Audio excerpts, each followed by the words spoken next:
आज गेले होते बारक्याला शाळेत आणण्यासाठी. शाळेतून आला होता हा बघा बारका. मुलांना असं होतं की शाळेतनं एकदा शिका कधी बाहेर येईल ना, आईला घट्ट मिठी मारील असं होतं. जसं काय पिंजऱ्यातला पोपट उडून बाहेर गेल्यावर त्याला आनंद होतो, तसं मुलांना शाळेतून बाहेर आल्यावर आनंद होतो. दिवसभर शाळेत असतात त्यामुळं बिचारे थकून जातात. आणि हे बघा, घरी येत असताना सूर्यही मावळायला चालला होता ना, आम्हाला घरी पण यायचं होतं.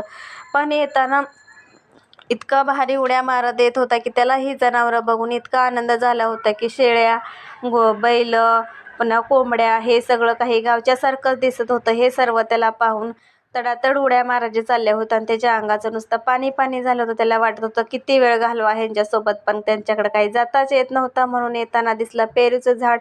पेरूचंही पान घ्यायचं होतं आम्हाला पूजेसाठी, म्हणून पेरूचंही पान घेतलं. आणि येताना फुलं आणि हारही घ्यायचा होता, म्हणून त्याला फुलं आणि हार घेण्यासाठी सांगितलं. चल म्हणलं, मग फुलं आणि हार घेऊन आम्ही दोघेजण मस्त घरी येत होतो.